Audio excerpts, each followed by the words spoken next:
आप लोगों ने सुना होगा संवर और निर्जरा। जैन परंपरा में दो शब्द आते हैं, संवर और निर्जरा। सदगुरु कबीर की बातें यदि कहूँ तो उन्होंने जो कहा है ना कि पानी पचावो आप ना, पानी मांग न पीऊ, जो जानहु जग जीवना। ये बीजक की साखी है। जो जानहु जग जीवना, जो जानहु सो जीव, पानी पचावहु आपना, पानी मांग न पियो। सदगुरु क्या कहते हैं? जगत में जीने की कला जानते हो? जो जानहु जग जीवना, जीने का ढंग। अच्छा नहीं जानते तो सुन लो। जो जानहु जग जीवना, जो जानहु सो जीव। तो पहला काम कि जीव को जानो, खुद कौन हूँ मैं, स्वयं को जानो, स्वयं को। अच्छा स्वयं को जान लिए कि ठीक है मेरा तो ये रूप है जो वस्तुतः वो निर्विकार है, शुद्ध है, शांत है, ये तो जान गया है, ठीक है। लेकिन इससे काम बना नहीं। भले जीव को कह रहे हैं कि हम शांत हैं, मेरा स्वरूप शांत, लेकिन मैं तो अशांति का अनुभव करता हूँ। निर्विकारी है लेकिन मैं तो विकार का अनुभव करता हूँ। वह मुक्त रूप है स्वभाव से, लेकिन मैं तो बंधन का अनुभव करता हूँ। अब क्या होगा? क्योंकि जब मैं अंदर महसूस करता हूँ वहाँ आत्मा की जैसी कोई चीज़ नहीं है। मेरे अंदर तो विकृति, विकार आते हैं, उद्वेग आते हैं, बंधन के ख्याल आते हैं, बहुत सारी चीज़ें हैं। तो क्या है, वो जो विकृति है ना, वो साहब क्या कर रहे हैं कि जो पहले का है ना, ये कारण क्या है, उसको निर्जरा कर दो। पानी पचावो आप ना, पहले पी गए उसको पचा दो, और फिर से पानी मांग करके न पियो। ऊपर हमारी टंकी है, 2 पाइप हैं, एक पानी जाने का, एक पानी निकलने का, है ना। अच्छा टंकी खाली करना है तो क्या करें? टंकी खाली करना है तो 2 काम। क्या होगा? एक तो नीचे वाला पानी चलने दें, खोल दें पाइप को, और ऊपर वाला बंद कर दें भाई। ऊपर वाला जो आ रहा है ना उसको बंद कर दें। अच्छा बंद नहीं करेंगे तो क्या होगा? खाली ही नहीं होगी टंकी, है ना। पानी मांग न पीऊ, साहब ने क्या कहा। यहाँ पर जो बातें अभी समझ गए, इसको मैं व्याख्या बहुत नहीं करूँगा। बस इतनी सी बात है कि संवर और निर्जरा उनका ढंग है। संवर का मतलब रोक देना, और निर्जरा का मतलब जो पहले वाला है उसको जला देना, विकृत कर देना। क्योंकि कभी ऐसा हुआ है कि आपने आया तो जैसे आप ऑफिस में बैठे हैं और किसी ने आपके, चाहे वो अधिकारी हो या कोई हो, और आपको ज़ोर से कह दिया, या घर में ही कोई ऐसी बातें हो गई किसी के साथ में, लेकिन आप क्रोध भी नहीं कर पाए, मुट्ठी भी नहीं बींच पाए, लाठी भी नहीं उठा पाए, और ऐसे ही वो रुकता चला गया है, इकट्ठा होता चला गया है। अच्छा वो पता कैसे चलता है कि वो बाहर निकल रहा है? पता कैसे चलता है? कभी कभी सबको होगा अनुभव थोड़ा बहुत। आप कभी कभी अचानक ज़ोर से गुनगुनाने लगते हैं, समझ रहे हैं ना। बाथरूम में जाते हैं तो ज़ोर से गाने का मन करता है, या दर्पण के सामने देख करके जीभ निकालेंगे, आंखें दिखाएंगे। कभी ख्याल है? कभी तो किए होंगे ना। या कभी कभी ज़ोर से कूदने का या कुछ करने का, समझ रहे हैं ना, वो निकलता है। वो पता है धीरे धीरे होता है आपको, अरे ये कैसे हो गया, मैं अचानक कैसे कर रहा हूँ। वो जो भीतर रुका है ना, वही मार रहा है, उद्वेग कर रहा है उस चीज़ को, वो उद्वेग करता है वो। तो अब उसको क्या करना है कि वो वैसा वो ख़त्म हो जाए। तो उसके लिए बहुत सारे उपाय बताए। उसका नाम एक आता है कैथारसिस। देखिए हम सबको उतने डीप में नहीं जाने की ज़रूरत है, और जब आप सचमुच साधना करने लगे उसकी बहुत ज़्यादा ज़रूरत तो नहीं पड़ेगी। ये समझ से बहुत कुछ रिलीज हो जाती हैं, लेकिन वो जब चीज़ें होती हैं ना, तो उसको पहले वाली चीज़ें होती हैं, उसके लिए हम सबको अंदर कोई ऐसा काम, कुछ ऐसा करें कि जैसे खेल में निकल जाए, या कुछ वॉकिंग में ज़ोर से चलने लगे, दौड़ने लग गए, कुछ करने लग गए, या जैसे खिलाड़ी होते हैं ना, बैट से मारें, बल्ले से कुछ करते हैं, तो जो पुराना जो होता है ना, वो धीरे धीरे पिघलने लगता है। या फिर आप अकेले हो जाएं और अकेले से मन करे ज़ोर से, तो कोई बात नहीं है। जैसा कभी आप अकेले हो जाइए और यदि चिल्लाने का मन करता है चिल्ला लीजिए, कहते हैं पागल है। सही बात है, पागलपन को बाहर ही निकाल रहा हूँ, सही निकाल तो देना है, इसको बचा के नहीं रखना है इस चीज़ को। तो वो सारी चीज़ें आप ख़त्म करिए और आगे चल के थोड़ी सी और चर्चा करेंगे। कभी कभी किसी के लिए मन में अटका है, अटका मतलब जैसे किसी के साथ में गलत हो गया है, या मेरे से हो गया है, उनसे हो गया है, वो बचा हुआ है, तो कभी कभी जा कर के उनसे क्षमा याचना कर लेना होता है। हमें बहुत दिन से मन में बार बार आता है, जब जब ख्याल आता है तो मन में उद्वेग आता है कि कैसा हो गया।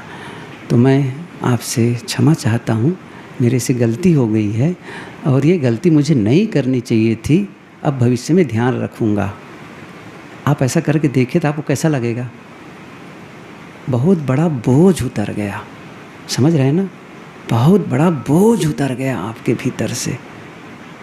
और मान लो किसी से किसी ने आपको गलती कर दी है और आपके मन में बार बार उसके लिए उद्वेग आता है, ये आदमी ने मुझे ऐसा किया है, और बार बार बदले का भाव जगता है और ले नहीं पा रहे हैं। एक तो वो बलवान भी है, आप कर भी नहीं सकते कुछ, तो फिर क्या करना है उसको। अच्छा हो कि जाके क्षमा मांग लो या उनको क्षमा कह दो कि छोड़ दो उन बातों को, मैं आज से ख़त्म करता हूँ, आपने गलती की थी, मेरा हर्ट हुआ था, दुखी हुआ था, लेकिन अब मैं उस चीज़ को यहीं पर ख़त्म कर देता हूँ। अच्छा नहीं कर पाते हैं, अकेले में कह लो उस चीज़ को, मैं दिल से क्षमा करता हूँ, पूरी तरह से मैं आपको दिल से क्षमा करता हूँ, पूरी तरह से निवृत्त हो जाएं। नहीं कर सकते तो आजकल तो फ़ोन है ना, मैसेज भेज दो, भैया गलती हो गई, ठीक है छोड़ो इन बातों को। पहले की बातें अटका रही हैं, या तो क्षमा मांग लो या फिर क्षमा कर दो, नहीं तो ग्रंथियाँ बनी रहेंगी, फिर वो हैरान करेंगी आपको। ख़त्म कर दो, वो हिसाब पूरा कर दो। अच्छा इसके लिए आप बहुत दिन रुकने की भी ज़रूरत, जब समझ में आने लगे तो क्या करो, रोज़ रोज़ कर लिया करो, रोज़ रोज़ कर लिया करो। अच्छा तो ये होगा, पुराने के लिए तो ठीक है करना, लेकिन नहीं, उसको तो समय से, इसलिए तो साधना की ज़रूरत पड़ती है कि जो उद्वेग आ रहे हैं, अच्छा क्या आ रहा है विचार में, इस ढंग से आ रहे हैं, तो उसको ख्याल करो और ख्याल करके उसे वहीं पर मिटाने का। तो मिटाने का तो डस्टर कहते हैं ना, डस्टर होता है, क्षमा का डस्टर, जैसे लिखा है उसको मिटाओ मिटाओ। तो दो तरीके, क्षमा मांग लो, क्षमा कर दो।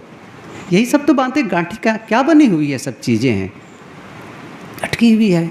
अभी उनको जाऊंगा ना तो ये कहना है मुझे, उसने ऐसा किया था। अब कब कहोगे कि हो सकता है कहा न मिले उस चीज़ को, और भीतर में वो घूम रहा है तो नुकसान करेगा ही वो।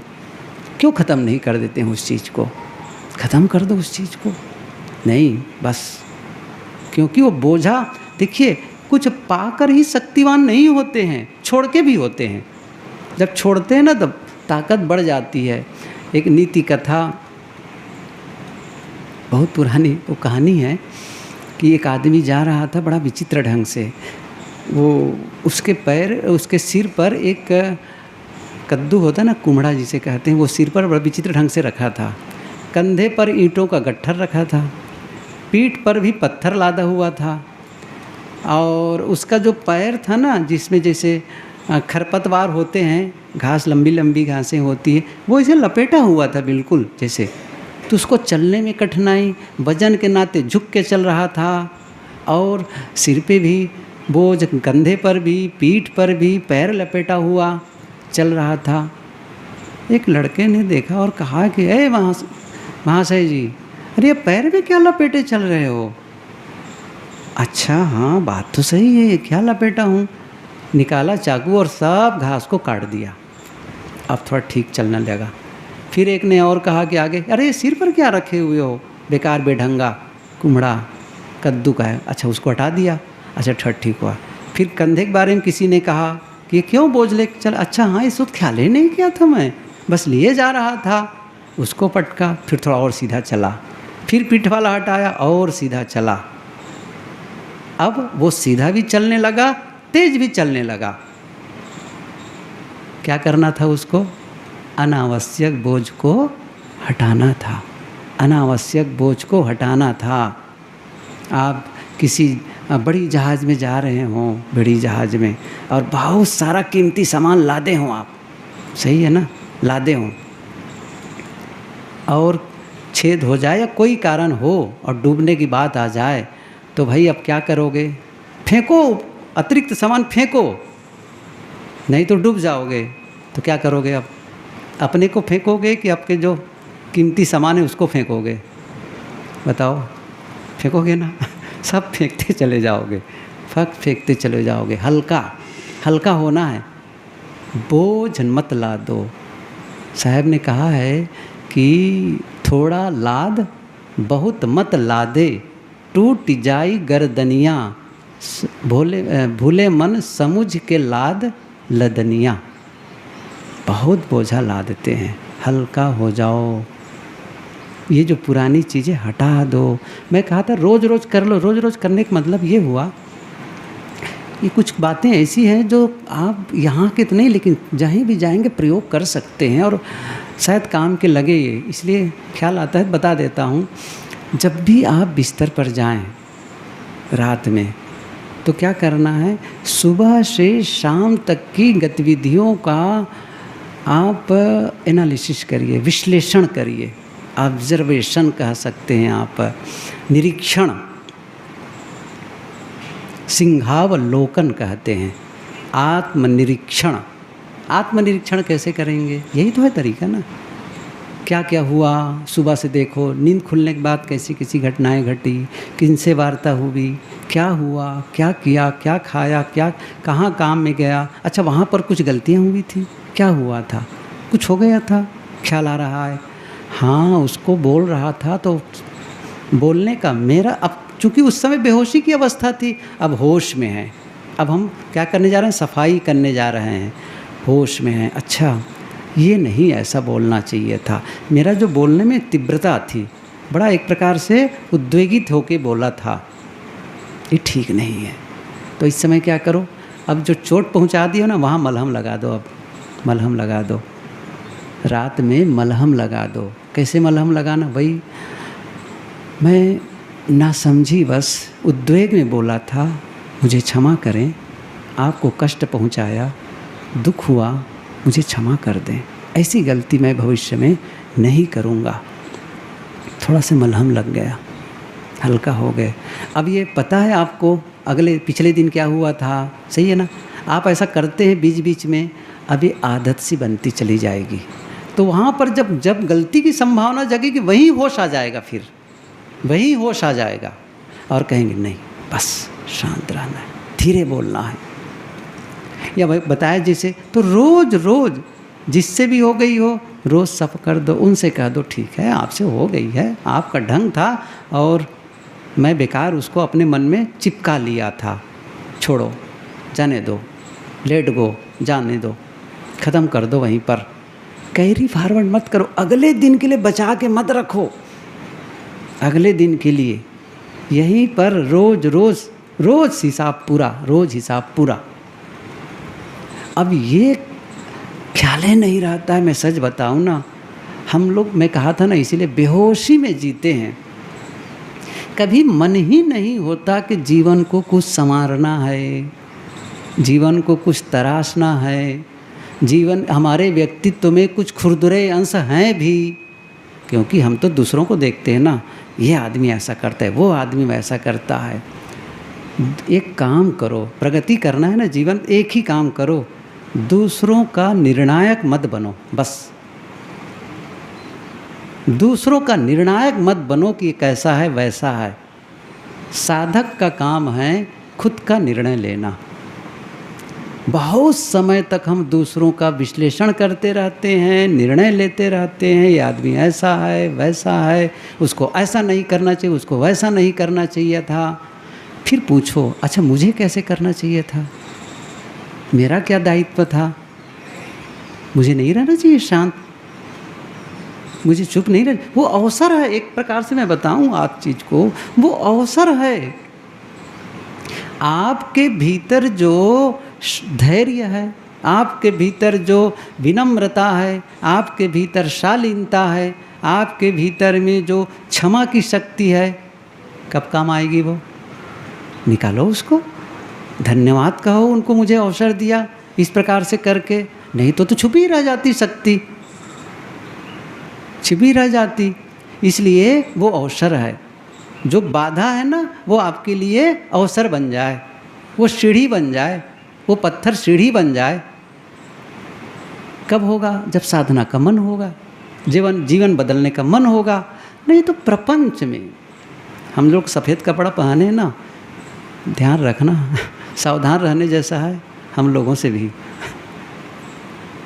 मैं ये कहना चाहता हूँ, बहुत कचरा निकलता है सबके भीतर से, उसको ख़त्म कर दो, पुराने को निर्जरा कर दो। नए न हो, नए न हो, क्या करना है उस चीज़ के लिए? आपके शरीर को वो जब उसको सही रास्ता दे देते हैं ना, तो वो शरीर को सुंदर बनाने लग जाता है। जो विकृत करता है वो, गांधी जी के बारे में पढ़े हैं, कुरूप थे लेकिन बुढ़ापा बहुत सुंदर थे। वो बूढ़े थे ना, बहुत सुंदर थे। बचपने में और जवानी में जरूर वो सुंदर नहीं थे, लेकिन बुढ़ापा बहुत आकर्षक था उनका, बहुत सुंदर थे, क्योंकि अपनी ग्रंथियों को उन्होंने रिलीज कर दी थी, बचा के नहीं रखा था। पशुओं में भी देखो, पशुओं में क्या करते हैं? चिल्लाएंगे, कुछ करेंगे, किसी को नाखून से, किसी पंजे से कुछ करेंगे, सींग से मारे। इसीलिए उनकी आँखों में जो पवित्रता होती ना, हम लोगों में नहीं होती, बड़ी विकृति होती है हमारी आँखों में, बहुत विकृति होती है। और वो सब क्या है? वही रुकी हुई चीज़ें हैं, रुकी हुई चीज़ें हैं।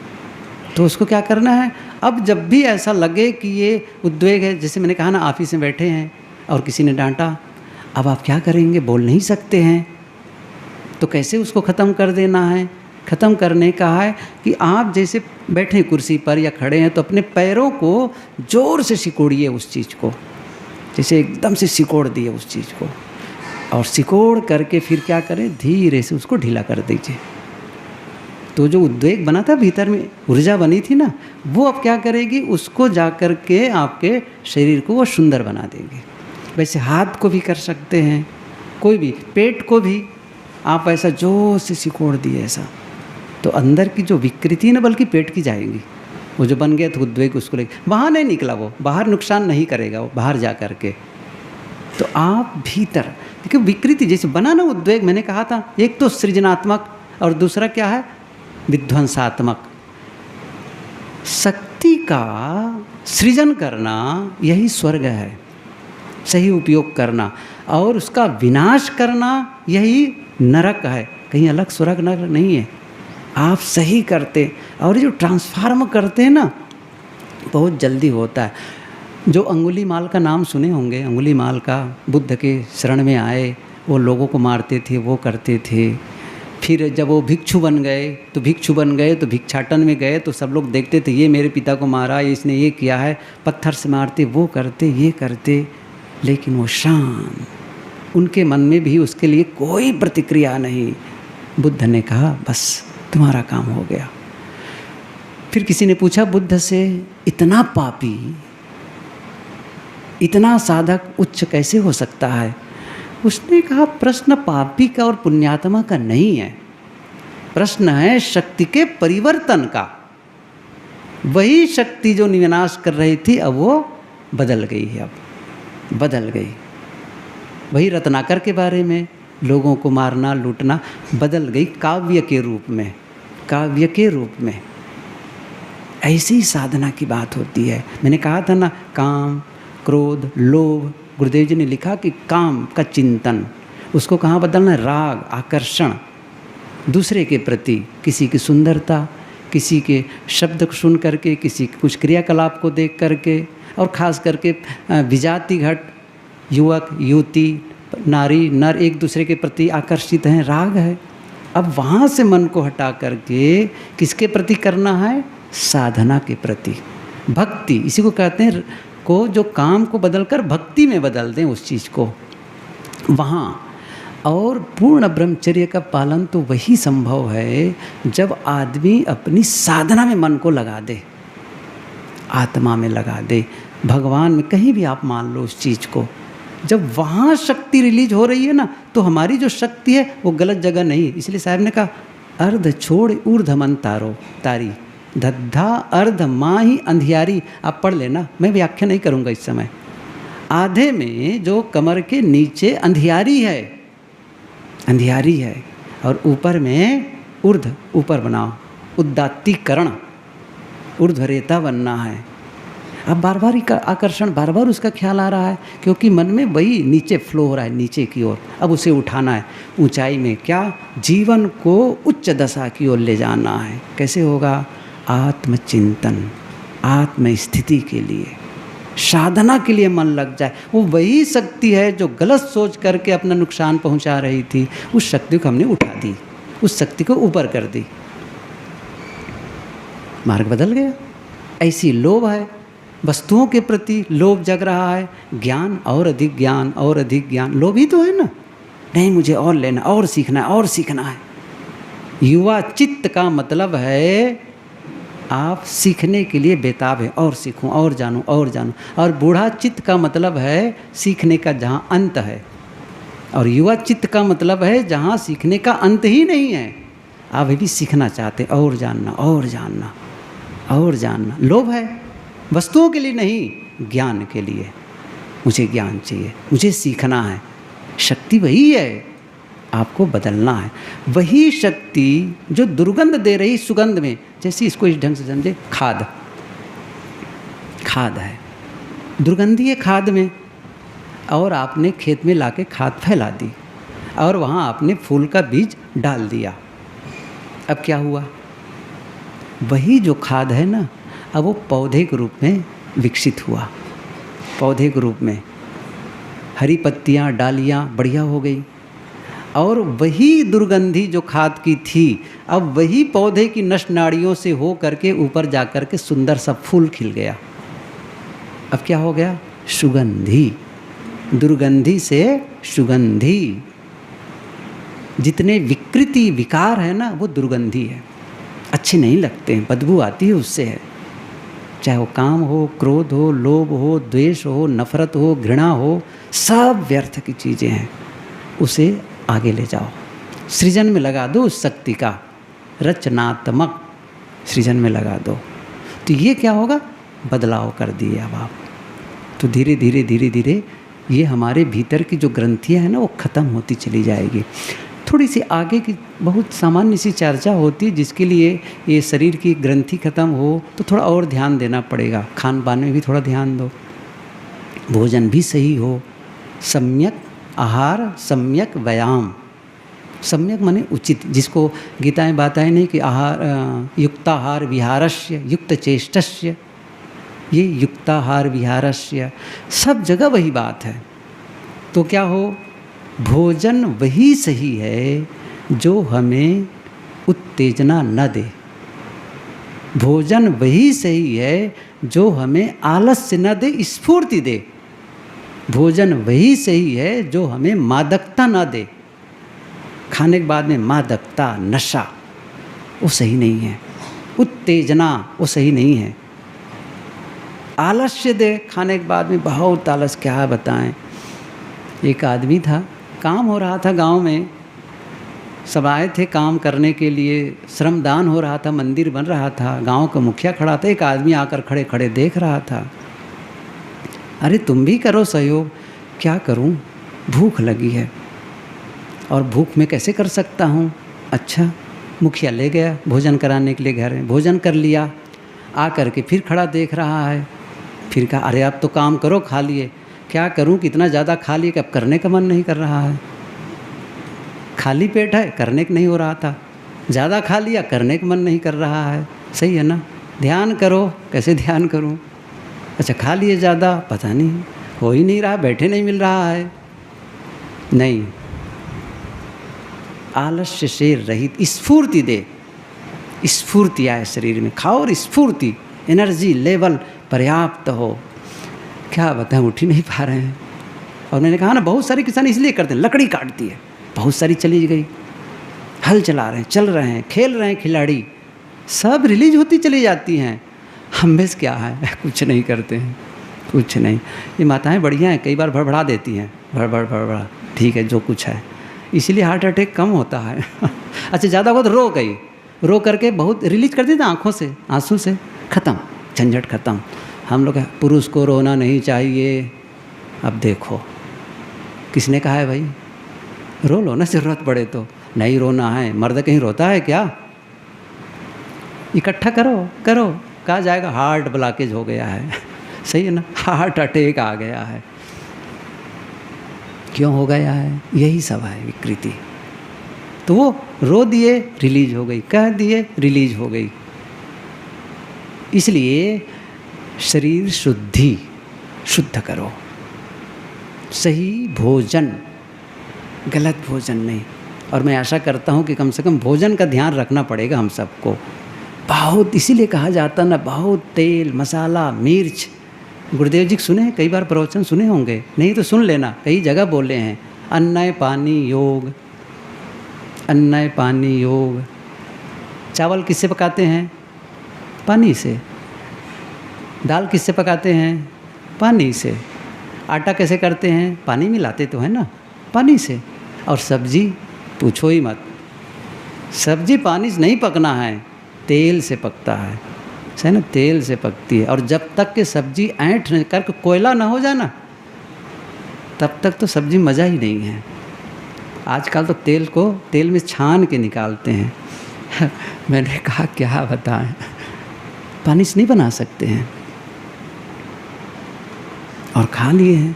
अब आजकल नाम बड़ा बड़ा, समोसा खाओ, कचौड़ी खाओ, पिज्ज़ा खाओ, बर्गर खाओ, खाओ भाई, और सुस्त बने रहो, बीमारी को बुलाओ। साधना कहाँ से होगी? नहीं हो सकती है। सुबह उठें बस अलसाए, क्या बताएं, शरीर में दर्द लग रहा है, घूमने का मन नहीं कर रहा, योगा की बातें अलग है। क्यों नहीं कर रहा है भाई? क्योंकि शरीर में ऐसी चीज़ डाल दिए हैं कि आप क्या बताएं। नहीं, सुबह उठा सीधा, मैं तो सुबह जाता हूँ, देखो आत्म प्रशंसा की बात नहीं है, 5 किलोमीटर चल के आए। आज थोड़ा सफाई थी इसलिए 4 किलोमीटर से, बड़ी जल्दी सफाई में पहुँचना है, 5 बजे का टाइम दिया, 5 बजे पहले आ भी गया था मैं, लेकिन सफाई कर दिए थे। धन्यवाद, फिर से मैं कहता हूँ, मैं ये जो कहा वो करो, तो मैंने कहा था तो आ गया, इसलिए थोड़ा सा पहले आ गए। लेकिन बाकी दिन 5 किलोमीटर 6 किलोमीटर सुबह आए, फिर उसके बाद ध्यान, थोड़ा सा और व्यायाम कर लिए। थकने का तो नाम नहीं लगता, ऐसा नहीं लगता कि मैं थका हूँ कभी, बिल्कुल एनर्जी साफ। इसलिए ये कह रहा हूँ कि साधना करनी। अच्छा क्यों खाना है भाई? खाने के लिए थोड़ी जीना है भाई, हमें जिंदा भर तो रहना है। और जी कर क्या करना है? जी कर क्या करना है? आत्म साधना, आत्म शांति, ये करो, ये करो। बहुत सारे लोग इकट्ठा, वही बहुत सारे कॉम्प्लेक्स है, देखो बहुत सारी विस्तार की चीज़ को, विस्तार का मतलब अब उसको करते जाओ, और भी बहुत सारी बातें हैं, कितनी व्याख्या करें। बहुत सारों का धन होता है, अब धन को भी घाटी बांधे बांधे बांधे, अरे लीकेज करो, थोड़ा सा जाने दो, जाने दो। कहते हैं ना बहुत सारे, क्या क्या कहते हैं नाम, मैं तो इसको कहता भी नहीं हूँ, मक्खी चूस, कंजूस, और बताएं, प्रवक्ता लोग ज़्यादा जानते हैं, क्या क्या कहते हैं, दानी, मक्खी चूस, कंजूस, क्या क्या कहते हैं इसको, जैसा भी होगा। अब है आपके पास में क्षमता, लेकिन अब वो एक कहते हैं ना, एक सज्जन आते थे तो दूसरे ने कहा उसने कुछ दिया क्या? नहीं, वो तो नहीं दिया। अरे वाल ट्यूब है, वाल ट्यूब, वाल ट्यूब मतलब जो साइकिल में जब हवा डालो ना तो वाल ट्यूब हवा भर जाने देता है, वो वापस नहीं आने देते हवा को, हवा बाहर निकलता है। तो कई लोग वाल ट्यूब वाला है, ऐसा वाल्व होता है जिसमें ट्यूब लगा होता है ना, वो हवा भर गई अंदर, बाहर नहीं आएंगे। धन आए आए आए नहीं, निकालो थोड़ा सा, उसको रिलीज करो ना, इकट्ठा हो जाएगा, कहाँ तक उसको रखे रहेंगे। क्षमता की धार देखो, देखो मैं ऐसा नहीं कि मैं मांग रहा हूँ, मैं निवेदन करता हूँ, मुझे तो एक पैसा मत देना, मेरे तो एक पैसा की ज़रूरत नहीं है मुझे, क्योंकि बहुत कुछ दे चुके हैं आप लोग, और मुझे प्रारब्ध की भी विश्वास है, होगा ही, मुझे मत देना, देना संस्था को। लेकिन जहाँ आपकी योग्यता है वहाँ भी नहीं निकाल रहे हैं आप, जहाँ 10 रुपया खर्च करने चाहिए वो भी नहीं निकाल पा रहे हैं, किसी संस्था को देने जैसा वहाँ भी नहीं निकल रहा है, किसी ज़रूरतमंद को देना है निकल ही नहीं पा रहा है, बटोर रहे हैं। कहाँ ले जाएंगे उस चीज़ को इकट्ठा करके? कुछ काम आएगा?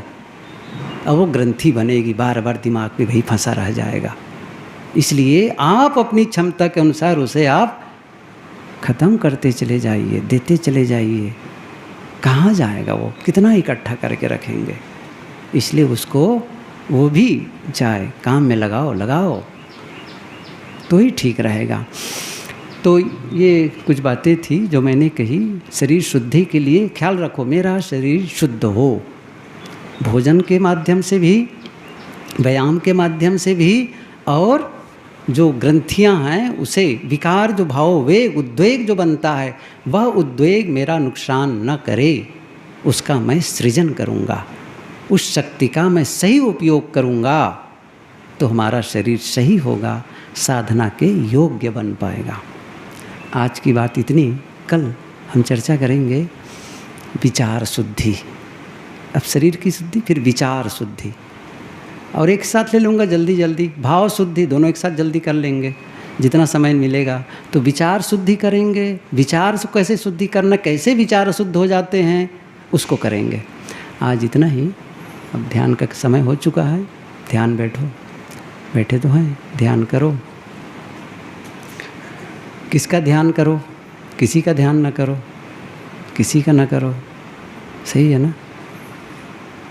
तो भगवान राम का करें, बिल्कुल न करो। अच्छा, तो कबीर साहब का लें, बिल्कुल न करो। गुरु जी का बिल्कुल नहीं, किसी का ध्यान नहीं करो, सारा ध्यान खत्म कर दो, अध्यानी बन जाओ, अध्यानी।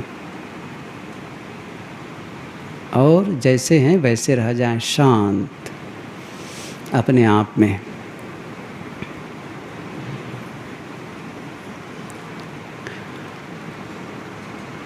न पदार्थों का ध्यान करो, न प्राणियों का ध्यान करो।